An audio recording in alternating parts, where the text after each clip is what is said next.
All right, my name's Brian Nelson. I'm here to talk to you today about all the stuff you should have learned while you were paying attention in history class or where you're busy talking to your girlfriend. Or boyfriend. Or boyfriend, wherever, whatever. Also, it's all the stuff that you should have read in a book. If you're having trouble reading a book, basically you just group letters together to make words. Words make sentences. Sentences to make paragraphs. Paragraphs to pages. Take Tylenol for any headaches. I like that.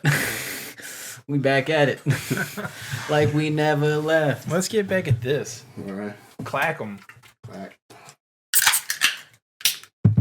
Salute. Pretty good. Oh, man. That'll wake you up. Oh. There's straight coffee. I think I got... You guys drinking the dark ones, huh? Yeah, it's pretty much pancakes, but it's awesome. I think I got like orangeade. I wasn't ready for this. This is Tang. Should have shook it up. Right. Like, no, I'm serious. Like, this is straight up coffee. But Yeah. That boy's thick. it's like if Starbucks were an alcoholic. I would be in that drive-thru. There's a Hell, lot to It's the unpack future. I'd have the rewards card. I'd be like, swipe me, bitch. Oh, dude, that's a lot of people are lacking on that. The rewards cards. Like, I've realized just how much money I've lost in the last year alone Mhm. by not Subscription having purchases. by not having a Starbucks rewards card. Really? Or you get the app online. You get yeah. credit and stuff like that when you buy a drink and stuff. Oh. Yeah. No. The real win with Starbucks is to be a fucking employee. You get the free drink every day. Oh, and you get good benefits, I heard, too. I've heard that. I don't know what they are specifically. Yeah, me neither. I know they pay for you to go to like classes, or they pay for your books or some shit. Yeah. Pretty decent place to work. Yeah. That's why I was always like, hey, do you want a tip? But I'm kind of... Well, howdy, folks. We're back at it. Welcome to our fucking history session. Yeah, welcome to the fucking history class. We are going to be speaking about many different things, but Mostly histories.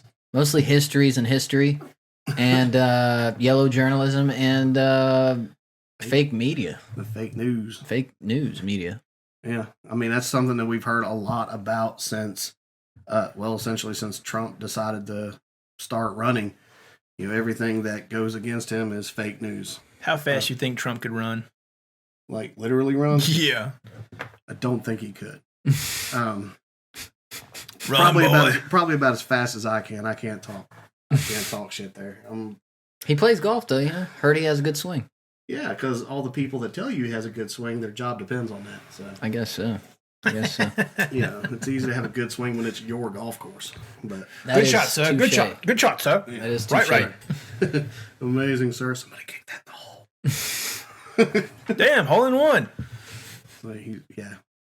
But yeah. No, but what is this term? Like, where did we first start hearing this term besides, like, recently? I mean, I'm sure it's been around for a little while, right? Fake news? No. Fake news, fake media, I've heard of. I want to know about this yellow journalism. Where the fuck did that come? Which one came first? Shit, yeah. Okay, so yellow journalism is the original coinage of the phrase that we use today, fake news. They're really one and the same. But when we typically talk about yellow journalism, we're talking about it in reference to the Spanish-American War that happened in 1897.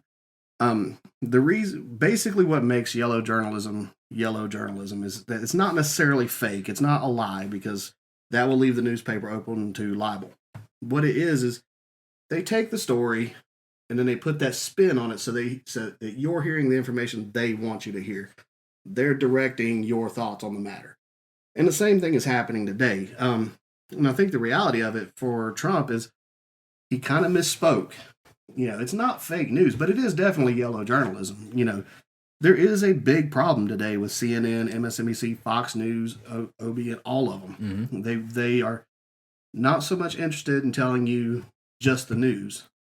They're telling you how to think about the news. Mm-hmm. And that becomes problematic because, as we saw with the Spanish-American War, we go to war with somebody that didn't even deserve it. And we kill people. We do what we have to do. The same thing is still happening today. Well, I think that's an interesting mention because, I mean, no matter how fun it is to shit on Trump, right? Yeah. I mean, we do have to stand back from that a little bit and really look at it from not really unbiased. I don't think anyone can be unbiased, really, because, I mean, everyone has to really stick to a certain thing. I mean, I'm not going to sit here and say I'm a big Trump supporter or anything. Yeah. I didn't like the Cheeto either, but at the same time, fair is fair. And if you need to report on something that actually happened, then report on that. I don't need to hear another 45 minutes about why I should be angry about it. Right, yeah. I need to be able to form my own opinion. Exactly, and that's the biggest, to me, that's the biggest issue is we, at this point, looking at a lot of the journal, the news that, is released, it doesn't give you that opportunity to formulate your own opinion on it. It inserts its own kind of... Right. Well, another problem with it is we're seeing, and I know this is going to sound like conspiratorial, but I mean, we have stats to prove that this is the most polarized the nation has been since the Civil War. And in my opinion, the big cause of this is because of the news, because we're just now finding out about these new things like echo chambers, so, and we're all guilty about it. If you're a Republican, it's Fox News, CNN is fake news. If you're a Democrat, it's CNN. Fox News is faux news or fake news. So, but if you actually take time to watch them both, you'll notice they're essentially telling the same stories. It's all of that opinion that comes after it that is the real issue. So by then, you're not hearing the counterpoint. Yeah. So the term that we're kind of addressing here with both aspects is sensationalism. Sensationalism. Well, I mean, William Randolph Hearst, he's one of the big names in the Spanish-American War, along with Joseph Pulitzer. But Hearst actually is quoted as saying, "You provide the pictures, I'll provide you with the war." So his whole purpose behind that is we actually had a growing movement, kind of sort of movement growing about trying to liberate the Cuban revolutionaries from Spanish control. But there really wasn't a big enough movement to make it matter. President McKinley actually wanted to avoid a war. We just came off of the Civil War. The Reconstruction era ended. We just came off of the back end of the Gilded Age. We're in the middle of a progressive movement. We got a lot going on our own. On the other side of the coin, we've expanded as far west as we can. Manifest Destiny seems to be over, but we're not done growing. So we need to grow the empire. The Assistant Secretary of the Navy, Teddy Roosevelt, he knew that if you want to keep the empire strong, you need to actually have an empire. This is the period of history where we begin colonizing. Hearst knew it. Pulitzer knew it. So how do we turn that story around to essentially rally up the troops to get us a good war? Sensationalism. It's when we see propaganda. The razzle dazzle. We saw the rise of propaganda photos. We saw the rise of songs talking about, helping these poor Cubans, and I don't remember all the lyrics or anything, but this grows over time. And then when the Maine exploded, that was the match on the powder keg. Despite the fact that the Navy investigated, they said they could be a mine, but we don't know if this is the revolutionaries. We don't know if this is the Spanish. Outside investigators checked it. They said, we can't find any kind of evidence of a mine. Years later, historians are saying that it looks like there was a boiler accident on the Maine. Nonetheless, we went to war with a country. We took all of their colonial holdings and just essentially ruined them, which sounds, it's one of those things where, we took their colonies and essentially made them our own, which colonization is a horrible thing. But in that period of history, we essentially just robbed them. Now, we're using a lot of terms here. We're using the Maine and we're using them. Not a term. The USS Maine? Names. Oh, sorry. That we're saying. So the Maine, so the USS Maine, let's talk a little bit about that to fill people in on what exactly we're mentioning, and also who are we screwing over here? Okay, that's a good question. We're kind of screwing over. We're mainly screwing over Spain, but we're also indirectly screwing the Philippines, Guam, Cuba, and all of the other colonial possessions that Spain had control over at the time. Did that include Portugal? No, that was Portugal. Portugal had didn't they have the best and biggest navy? No, Spain. I know Spain and Portugal, they beef. Oh, they had huge beef. But at the same time, Portugal's not really in the colony game by this point. They've backed out long into the early 1700s. And this goes into the. I know back in the day of the Woodhull ship, that Portuguese man of war was the fucking bomb. Well, yeah, Portugal. You see one of those, you're sidetrack here. Portugal was really town. interested in Spain in colonizing the New World after Columbus. And was this where the Pope came in and said Spain owns one half of the world, Portugal? Yeah, owns you're the talking other? about the Treaty of Tordesillas. Yeah. Yeah, they basically cut the New World in half, and East Coast belongs to Portugal, West Coast belongs to Spain. Then Portugal just said, actually, it's more profitable to just sell slaves. And I'm not laughing at that part. I'm just laughing at the fact that they think that they could just divvy it up like that. I mean, it's weird how that worked, but thanks, Pope. That's one of many issues. But that's not the topic. Focusing in a little bit more on what we're talking about. So we're screwing over, you said, many countries, but where's the main fit in? Yeah. Okay, so Teddy Roosevelt by the way, he hated being called Teddy. So Theodore Roosevelt, at this point, he is the Assistant Secretary of the Navy. He later ends up becoming McKinley's vice president in his second term. And McKinley is assassinated, and oops. However, McKinley was paid off for, he was essentially purchased by our wealthy robber barons, Carnegie, Rockefeller, all these guys. Was Morgan around at that time? J.P. Morgan, yeah. It was actually his idea. Oh, shit. Well, there you go. But anyway, so he's the Assistant Secretary of the Navy, and he ends up generating this program that ends up becoming the Great White Fleet. The United States Navy really hadn't been updated since the Civil War, and it was in pretty bad shape. And he knew that if we needed an empire, you ain't going to do it without boats. So we have the Great White Fleet. It's strong enough to police our Atlantic and Pacific coasts. And this takes a huge amount of money, I'm assuming. It takes a maritime dominance. Where are they getting this money from? Taxpayers, okay. But so us. Yeah. Well, he ends up, using Admiral Dewey to kind of show America's ass across the country. Like, look what we got, But by this point, we've got some hostilities with Spain, but McKinley's trying to avoid a war. We end up parking the Maine offshore just to guard any American interest in Cuba, because there are a lot of heavy investors in Cuba interested in protecting their sugar plantations.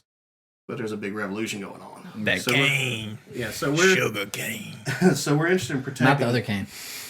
We're interested in protecting that when the Maine explodes. We're pretty sure at this point that it was a boiler accident, but nonetheless, McKinley's trying to place blame. Oh, and by the way, just a few days prior, the Lome Letter is released. The fuck is a Lome Letter? Okay, so we're gonna. Ooh, okay. This is the thing I love about history, man. This is part of that yellow journalism, right? So, General butter my DeLome, fucking biscuit. Oh God, he's right off the top of my head, but he's a big name fighting for the Spanish in Cuba. His last name is DeLome, obviously, but he has a letter that's leaked out, and in this letter, he's talking about how McKinley is weak and he's not going to do anything. Basically, just poking a bear. He's like, you ain't nothing but about a bitch, right? And this letter leaks out to the press. Well, how the fuck does a letter leak out? Anyway, so going back to DeLome, yeah, he was a Spanish ambassador to the U.S. Yeah, that's what it was. And in the DeLome letter, he mocked the U.S. president. Yeah, he's mocking McKinley. He calls him weak and all this other stuff. Well, it could have taken just a little bit of effort to fact check it and make sure it's good, but nonetheless, the yellow journalists get a hold of it. They publish it. Make sure every American that's reading it knows it's like the biggest insult to the United States, and just it keeps poking the bear. Not much longer, the USS Maine explodes. The bear explodes. And the bear did not explode. Roosevelt resigns from his post just to form the Ruff Riders, just for the purposes of just proving that he is the man's man.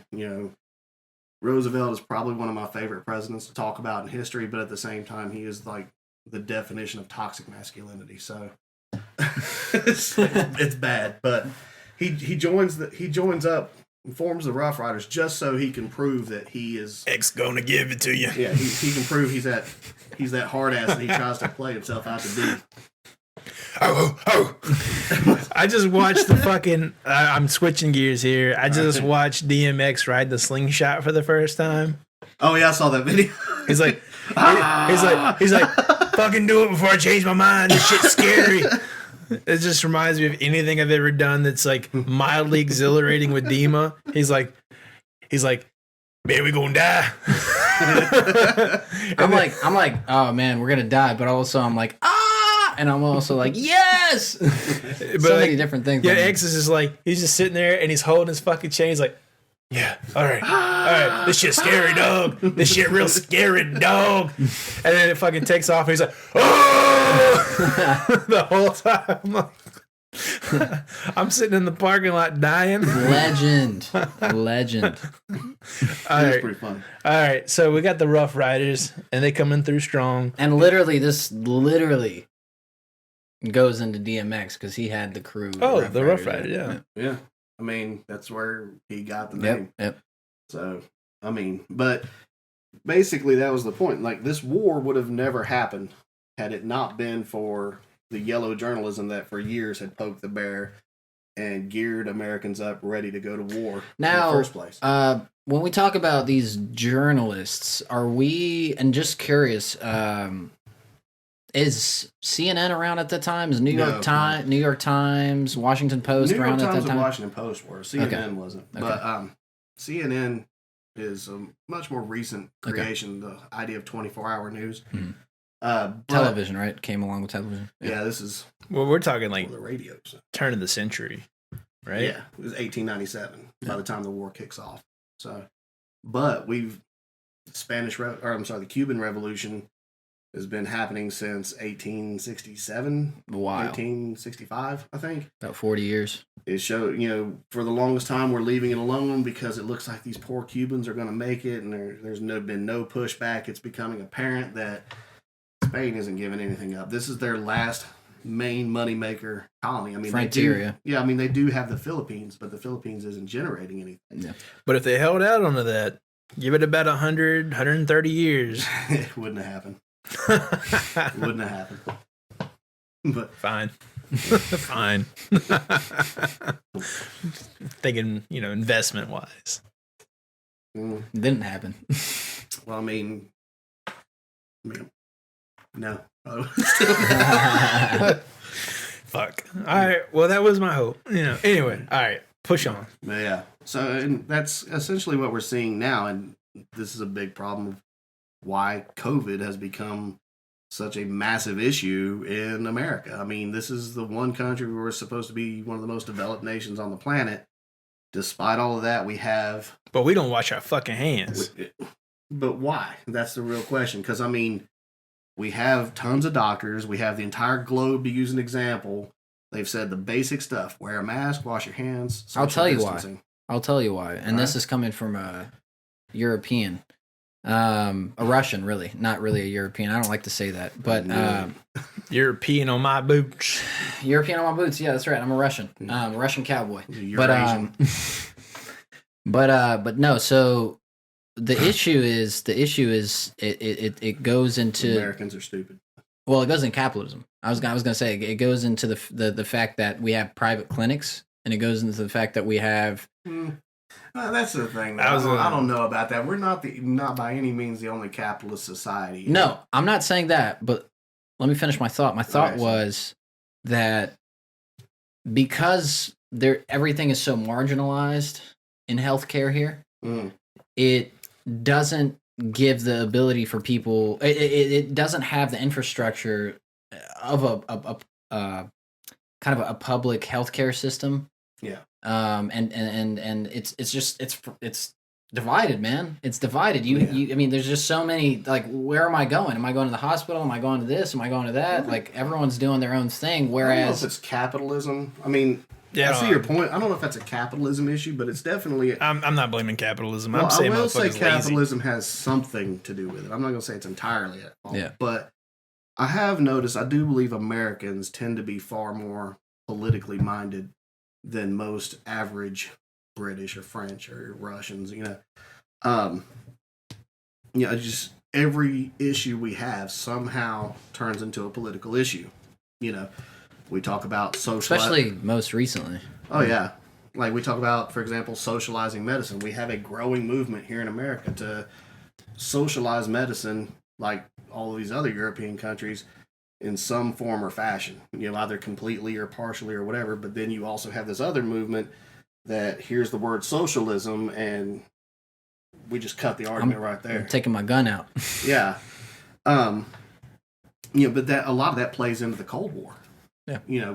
There was almost a century of propaganda of how socialism is the stepping stone to communism, and communism, they don't allow religion, and in communism you're worshiping the devil, so therefore anything socialist is of the devil. Which is Hail actually Satan, brother. Which is actually we have people here that honest to God believe that anything socialist is The devil. from Satan. well. This this gets into a very deep and dark hole here, but it's funny just because Russia being communist, right? Yeah. So fucking tied down to religion. Communist-esque. So communist-esque, right? Yeah. So fucking tied down to religion. You have the Russian Orthodox Church, Right. and people being really uber religious there, Right. And so it's just funny for people to think that Yeah. Well, I mean, you're- that's what we were told here Right, in America. right. Oh, they worship Satan. Yeah. Because atheism and Satanism are the same thing. Like, no, there's a lot of nuance there. You're kind of Right. missing. You skipped your light Google search there, didn't you, bud? Right. Well, but and another angle to look at that from is, I'm gonna just call out Europe for what it is. Here in the past decade or so, everyone loves to talk trash about America, about how we're so backwards and all this stuff. And over here in this country, we get 6 months of parent leave every time we have a baby born, and we get free Medicare, free this. Yeah, you know why? It's because we're fronting your military. Yep. When we developed NATO, all of those NATO countries, we are the only one that has ever paid our share. Well, that's why according to our contract. Everyone else somehow misses the mark every year. I bet we could have a little socialized medical care too if we weren't paying for your tax. That's why that's why we pulled out of Germany. That's why we pulled out of Germany. So, that's one of those things that Trump will say. It's like, you know what? I mean, he's a douche, but he's not wrong. No, in my you're right. opinion, I agree with you. I agree never meant to He's be a the world Cheeto, but he's not wrong. We were never meant to be the world police. No. I think that's the biggest issue that America, fuck yeah. Yeah, fuck yeah. Freedom is the only motherfucking way, yeah. That shit only cost $1.05. I think my thing. This tastes like ram's piss. Oh, if you drink ram's piss, you drink anything. Huh. Oh, you can feel it in your jaw. Yeah, lockjaw. Go try it. No, Try my ram piss. I'm good. Come on, Brian. I'm trying to figure out why. I'm trying to figure out why you'd categorize it as that, because you would have to have had to Ram's try piss? ram's piss. If the ramp had drank Mountain Dew. Oh God! Did they put cigarettes out in it or something? God. All right. So Ugh. we've kind of diverged away from our target here. Oh yeah. All right. So the fucking railroads, the wait. fucking main blew up. All right. Oh yeah. Walk me through what happened next. That was pretty much it. They parked in the middle of the night. They play taps. They call it a night. All of a sudden, boom! Kabooyah! The ship starts to sink. They report back. Hundreds dead, even more injured. It doesn't take. And you don't fuck Yeah. with America like that. You don't know what I mean? fuck. You don't fuck with the bear like that. Yeah. Well. And they took advantage of it, right? This is where yellow journalism really truly comes into play. PSA, there were other don't fuck outsiders as bears. well. Thomas Edison is releasing, not talkies, but prior to sound being introduced. Yeah. But he's releasing videos of these soldiers being carried to Arlington Cemetery. That's going to piss people off. By the way, Edison, problematic. We still got to, Yeah, he's a dick. Basically fuck Tesla up. Fucked everybody. Also, Hollywood. Hollywood takes advantage of the fact that Edison's on the East Coast and starts to use his own technology. Well, you know what? Fair is fair. That guy stole the light bulb. He stole AC. Well, J.P. Morgan technically stole AC. I can really taste the cigarettes now. Right? Dima. Just a sip.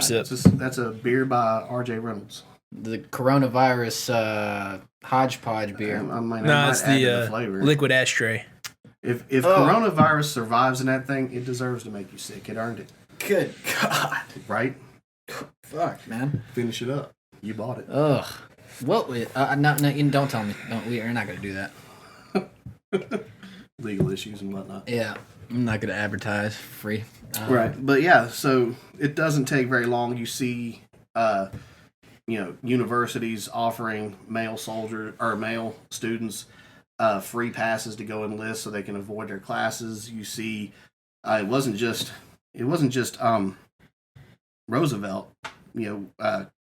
Several famous people are forming their own regiments and promising to go fight. By now, there's nothing really more McKinley can do. He authorizes, I believe, $50 million from Congress to go fight this war. And by the next term, Spain officially declares war on the United States first. The next day, we declare it back. And what the fuck was Spain gonna do? They gonna come over here and knock on the door? They were a strong ass nation. Well, hold on. I mean, we have to. I mean, they were bankrupt by that point. We have to really, really understand what the hell's going on in the U.S. at this time, right? Or before this time, right? When the settlers come over here, we got many people we're dealing with, right? We have the Native Americans. We have the Mexicans. Yeah. Well, this is French. A lot of French. We have Spanish. There's also a lot of inherent distrust in the Spanish for Americans prior to this, because Spanish controlled Florida. They control the South. They used to control the Southwest. Even though they've always been here, for some reason, Americans just kind of looked at them as like those other guys. Yeah, I ain't really here. Yeah. So, I mean, it wasn't a hard sell. Yeah. But yeah, I mean. Now, I will say, and my dad is a bit of a historian himself. He really, really loves his history. Loves Roman the Roman Empire history. Loves American history, and he said that one of the most important things that America did in order to solidify its, spot at the peak of the mountain is really fucking upgrade its navy and build bases all around the world. That is how it really and that allowed the US dollar to kind of be used all around the world, which is we're still getting like payback from that. Yeah. So in my opinion, the big spot that set us up at the top of the hill was World War II. But we would have never been able to handle World War II without being able to get our heads around World War I, which Spanish-American War comes right before that. Right. Well, sorry, Mexican-American War, then Spanish-American War. But so we had to build up to that point. But the Spanish-American War is really where all of this started, because as sad as it is, colonialism is wrong. Colonies, it's messed up. But the reality of it is that's what creates a strong economy at this period in history. And without a strong economy, there is no strong military. And we have to really kind of disassociate from the present when we look at history. I feel like it's a very important thing. I mean, I had a professor tell me once, never look at the past through today's moral lens. Yeah, exactly. I mean, I could have said it better myself. One important thing to kind of always have in mind is when we do look at history, folks, we have to disassociate ourselves from where our minds are at today, because things were completely different. Yeah, it's easy. It's easy to look back and say, "Oh, that was messed up or racist or whatever." That's because you're looking at it through today's eyes. But I mean, just in I'll be 40 next year. But just in my lifetime, I've seen social norms change dramatically, and there's stuff that I used to say and do back when I was in high school that I look back on, I'm like, oh my God, Right. I cannot believe I used to say that or Right. act like that. Right. But back then, it was a perfectly normal thing to do. Everybody did it. Mm-hmm. Homosexual slurs and stuff like that. In the 90s, that's what you do. We're all a bunch of rednecks or whatever. Mm-hmm. Nowadays, it's like, I know that. I've learned, and I apologize for it for the past. But, so imagine and that's 40 years. Imagine how much has changed in 200 years. Yeah, 1776. 1776. Yeah. This is not an admission of guilt. No, I'll admit it. I was guilty. I said and did things that were horrible. Not. All I can do is apologize for it. I didn't know any better. I learned. So, sorry about that. No, I mean, listen. I never hurt anybody physically or anything. But No, yeah, I mean, this goes directly into what we're really kind of trying to get across is the fact that history is history. You have to disassociate yourself now from then. But you can learn from it. You can learn from it. That's the thing. You can learn from it. And that's what life is for. It's for learning. Yeah. Well, it's for progressing, right? And it's that's why I like studying history. But, I always ask students, it's like, why do you have to sit here in 2020 have to learn about the Spanish-American War? Why should you give a crap? And I'll say it just like that. Eventually, somebody goes, because if we forget the past, we're going to repeat it. It's that old line. They don't know the other half of that statement. Those that forget the past are doomed to repeat it. Mm-hmm. Those that do remember the past are doomed to watch everyone else repeat it. Yeah. And it's not going to repeat itself in the big target ways that you learned about in high school. Like, we're not going to re-enslave African Americans. It's not going to happen. Mm-hmm. But if you're not paying attention to what's going on, you might miss the fact that despite that slavery is technically illegal in every country on Earth, there are actually more slaves on Earth today than there ever were during the transatlantic slave trade. Tell me about that. Indentured servitude. Most of them are abducted children, young women, forced into the sex slave trade. It's very common. It's a lot more common than you'd think. There's all sorts of Asia, Middle East, all sorts of those connections to the past where it's a little bit different. But if you notice the fine details, you're like, Jesus, that's a really like yellow journalism and fake news. Fake news paints this image of like it's a total lie, which isn't true. Right. Yellow journalism is really what Trump was complaining about the whole time. He just didn't know the word. Right. And to be fair, he's not wrong. There were a lot of things that Trump said that were really dumb. He lied constantly. I'm not discrediting that. I think the guy told over 30,000 lies or something. It was high. But I don't even say that many words in a year. Did we really need to attack the president over every stupid little thing he did? One thing he was really successful at was trolling the United States and the world for 4 years, and the media ate it up. They got gaslit for the past 4 years. That's why he was elected. Yeah, he gaslit everybody for 4 years, and these journalists were dumb enough to sop up every drop of what he was spilling. Yep. But they were profiting off of that. Oh, yeah. Yeah. That's why they were doing it. Oh, yeah. Yeah, that's a fair point. But, I remember when he first took office, he said something in a tweet, and he I'm 99% sure he was trying to type the word coffee, and he typed kafafafee or something like that. He fat-fingered it. You know who else does that? Literally every other person's ever used a keyboard. It happens, right? What should have happened was all of the media stops for literally a minute and go, look at that, he fat-fingered it, what an idiot, and we move on, right? I remember watching Rachel Maddow have special guests come on her show to explain, did Donald Trump accidentally give away the nuclear launch codes? Are you freaking serious? Yeah, really? That's just, that's that. It was really disappointing. It's like, you guys are supposed to be the ones that protect the journalists are probably the most important figures we have in our nation because they're the ones that keep those idiots in check in the White House.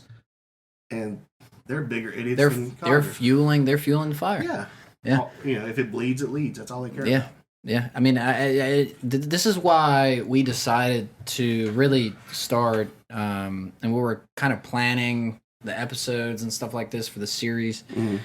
we really fell on this with a hard hammer. Yeah. A hard hat. I mean, this is why it's so important to kind of have this episode and talk about this stuff is, I mean, really what we're seeing is I would say, a deterioration in journalism and a deterioration in the way that Edward R. Murrow would roll around in his grave if he knew what was going on. Yeah, people think, right? Yeah. Because essentially, journalism is controlling human consciousness. You're controlling the narrative. Right, exactly. The narrative, right. Mm-hmm. And when you have all of these different things going on, people are going to either eat it up or like smarter people are going to be like, I hope what we're doing here is discussing it and trying to figure it out. Bullshit. Right. But yeah, I would say of all the news sites out there, probably the best one that actually delivers the news is CNN 10 because it's designed for school. It's 10 minutes long, and it is the closest thing I've seen to unbiased news. You know, and the reality of it is if you're a real journalist, real news is supposed to be boring. You watch it because you're an adult, you're a good American, that's what you're supposed to do. It's not supposed to be fun. You're not supposed to be glued to your TV. If anything, you're supposed to be watching news going, Jesus Christ, would this guy shut up? But that's not what's happening in this day and age. Screwing us. I think the problem is that a lot of these media companies and a lot of these, news companies have fell into the trap of Hollywood. Yeah, of trying to paint this action-packed fucking... That's the adage. If it bleeds, it leads. Yeah. Everything's a breaking news story. Yeah. And then on top of that, they're cutting actual investigative journalism for what's trending on Twitter today. But you know what it goes to is that the reason this is happening is because these media outlets are trying to compete with these social media companies and all of these different things in order to bring in more listeners, more viewers, and that is the biggest problem. But you gotta say fuck that shit. I mean, you gotta be what you gotta be. When you get into the game, you're getting into the game for what it's about. It's not like what you're trying to make it. I actually have I'm sorry, go ahead. But my thing is, like, where's the social responsibility in that? Yeah, no, there's none. There is none. Well, that's the issue. Social responsibility, I'm a little shaky on that just because, they said it best on Men in Black. A person is smart. People are dumb, scared animals, and we all know it. I get that. It's easy to lead a massive group of people to do whatever you want. It's a lot easier than you'd think. That's why riots happen. Opportunity. So this idea of pinning it on society, I feel like that's a cop-out for, like, Mark Zuckerberg, because he goes in front of Congress every couple of months, talks about, well, freedom of speech.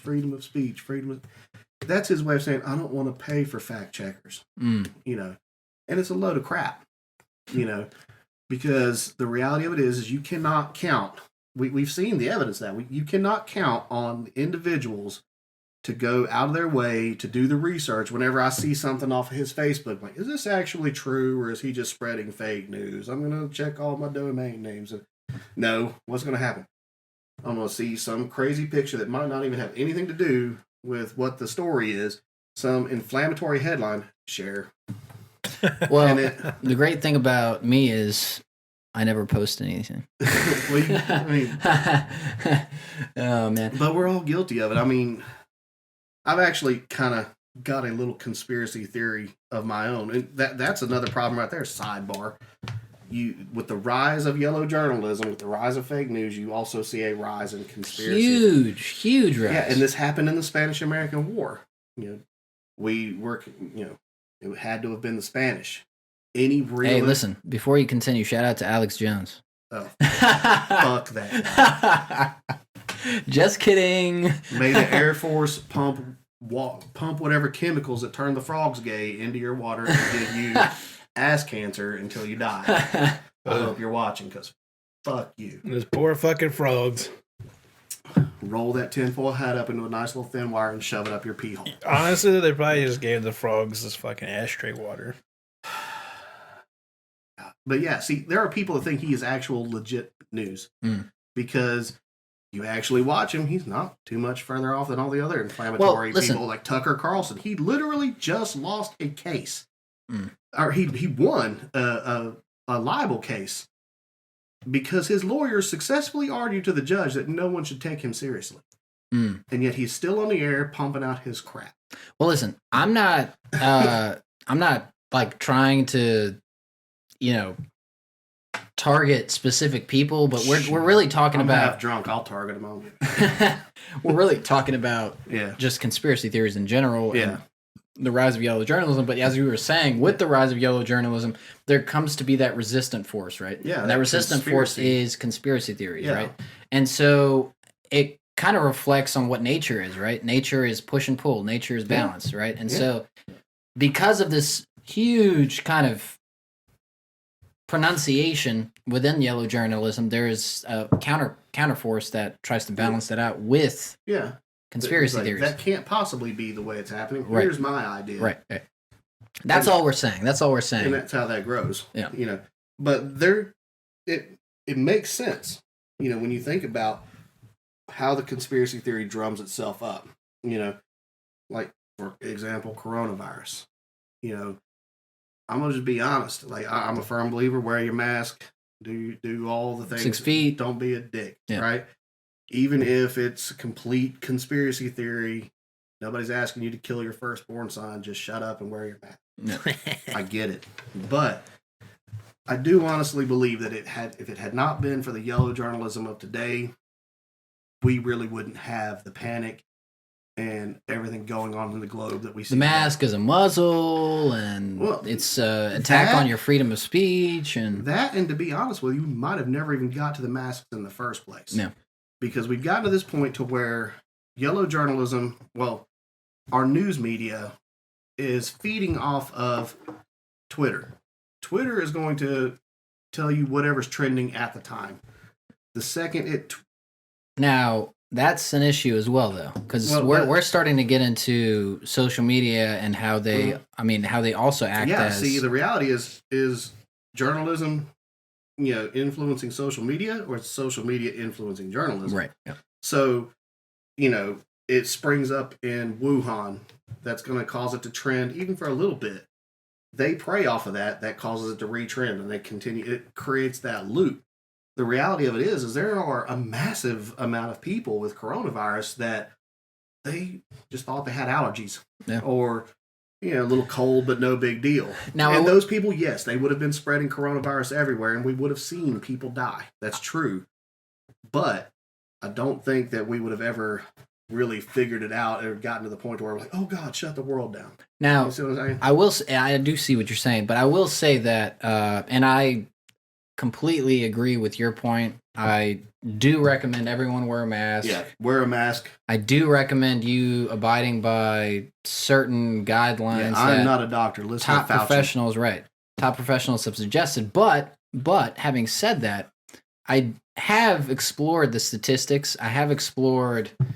I don't know how many articles I've read about this stuff, and I'm not saying I am a doctor. I'm not saying you should listen to me, but what I've discovered is, essentially, if you're over the age of 65, you stay at fucking home. Yeah. Or you really take this shit seriously. If you're under that, you still wear a mask, but you understand that this shit will not kill you. You just have to maintain. You just have to maintain your social responsibility for the people that are over 65, and that may be your mom, that may be your dad. Like, just keep people in mind. Keep your loved ones in mind. Yeah. Just go ahead and insert a little IMO. I think motherfuckers look better in fucking masks. Unless you have to look at them. But yeah, this yellow journalism that we see today, not only is it grabbing its information from social media, it's forming its own echo chamber. And then on top of that, we've turned a scientifically proven disease and its scientific methods of taking care of it into a political issue. We can just be honest. Yeah. You walk around in Walmart, you see a guy not wearing a mask. What are the odds? Who do you think he voted for? Right. Let's just be honest. You might be wrong, but you're probably not. Probably Joe Jorgensen. No, don't do that. Don't do that now. Come on. That's my homegirl right there. We're going to have to talk about third parties on the next episode. Yeah, I think that's what it's leading to. Listen, at the end of the day, You have a lot more faith in humanity than I do. Never gonna win. No. at the end of the day, man, it just comes down to maintaining social responsibility, right? Well, yeah. And making it less political, more about the science. And that's the problem that you've been talking about for the last 5-10 minutes, right? Is the fact that Well, the reality of it is we've it all literally boils down to common sense. Yeah, common sense, but where does that common sense come from? It comes from medicine, the medical field, right? Yeah. And so why would anything have to do with politics? That's the biggest indicator of yellow journalism, right? And so we have to kind of be very aware of that. Again, I can't repeat it enough. This is the reason why we're talking about this and why we want to put it out is like we have to be a little bit more aware and have critical thought about this kind of stuff. Well, there are methods that you can use to kind of help you not only determine what is usable, viable news information, and not only that, but how to share it because if you're spreading it, you're just as guilty as they are. Right. Yeah. So, citrus Captain Crunch.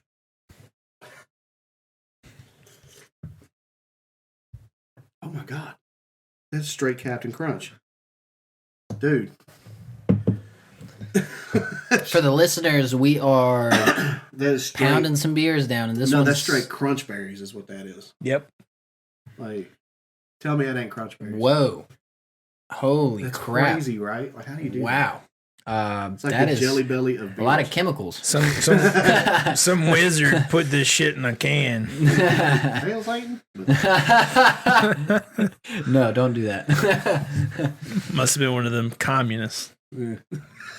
But yeah, there are things that you can do. Like if you're looking. Well, yeah. Let's do this. Let's kind of everything that we've talked about up to this point. I'm getting beer bubbles here. Yeah. Let's kind of try to make a list, right, of how we can properly, or in a better kind of improperly, right, view what we're reading, what we're constantly exposed to in a very I would balanced way. Label it as half truth. It takes a little bit of extra work on your part because it's a lot easier to just share it than it is to check it out. But, step number one, if it's some news site that you've never heard of, don't bother. Look for reputable sites. And that includes Fox News or CNN or whichever side you're on. Just because they are right and you're left or vice versa doesn't necessarily mean it's wrong. But once you have that, okay, it's a reliable source. Step two is, okay, let me see if I can find that same story in another reliable source. Okay, Fox News posted. What is CNN saying about it? Are they saying nothing at all? That's not a good sign. If you're seeing something kind of similar, maybe the wording's different, that's another big indicator. Also, looking for the date that it was published. A lot of times people that's important. Yeah, a lot of times people will publish or they'll share something on Facebook or whatever. You open it up. Yeah, that was information 6 months ago. You're right. Yeah. Look at the date. It needs to be as recent as possible. Also, it sounds too crazy to be true. It just might be. Likely, yeah. It's really just also there's fact checking sites. One thing we've seen the rise of is fake fact checking sites, and that's scary. Yeah. The tabloid. Yeah, it really is. It's like, but you can use PolitiFact, Snopes, things like that, and they're usually pretty good. You've checked all these things out and everything's looking good, go ahead and share it. Actually read the article, though. Don't just rely on the headline. We're all bad for that, and I'm guilty of it. I think that's one of the bigger things to kind of take into consideration is let's stop this kind of let's stop this like movement of reading the 5-word, the 10-word fucking sentence title. Yeah. And actually read the fucking article. True story. And also after you read the fucking article, maybe you read a book, right? Yeah. Like about it, you know what I mean? Yeah. It's like a lot of times you'll hear the story that you're hearing right now, and that's relevant, but if you don't have the context for what that how that's linked to 20 years in the past or whatever, like Syria, for example, Russia is over there, so is the United States and all stuff. All right, well, so what are the implications for that in consideration with, what Russia did to Afghanistan in the 70s and 80s? What's the link there? Does that mean anything? It's stuff to look for. So. Yeah, well, unfortunately, that gets political too. But everything's politics. But I think this is actually a good wrap up time for this episode because we've covered a lot. We've covered a whole lot, and we've had so much. I know I can speak for myself. I've had so much beer. I enjoy doing this. This is fun, and I'm a little buzzed, so I'm almost out of beer, and now I'm sad. Yeah. Listen, we got a little bit more beer in the fridge, but hey, let's finish this episode off. This has been history. And doing that. And yeah, we've had a huge pleasure of bringing this to you guys. Still trying to formulate certain ideas and thoughts about this series. What to call it. What to call it, when to release it. Yeah, when to release it, whatnot. You have a comments page, you tell us. Yeah, exactly. Comment. Let us know. You got a crazy, awesome bow tie on today. What's that about? Is this like tickets, it looks like, or? Yeah, what is it? Hold on. Let me just take it off real quick. Yeah, it's like old plane tickets or some shit. My wife makes all my bow ties for me. I make it sound like I make her do that, but it's like she does it because allegedly she loves me or something. But yeah, she's freaking awesome. But she makes almost all my We're getting a bow tie lesson. Do what? Yeah, here you go. Anything deep is like tying your shoes, but not quite.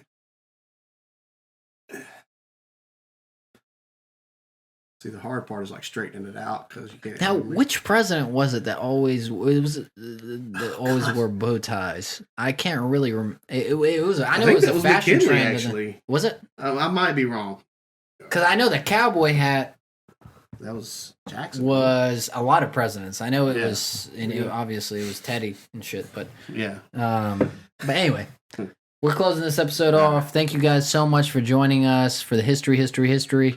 Don't forget to like, comment, subscribe. Yep. And highlight on the comment. Thank you. It was fun. Talk shit in the comments. We out.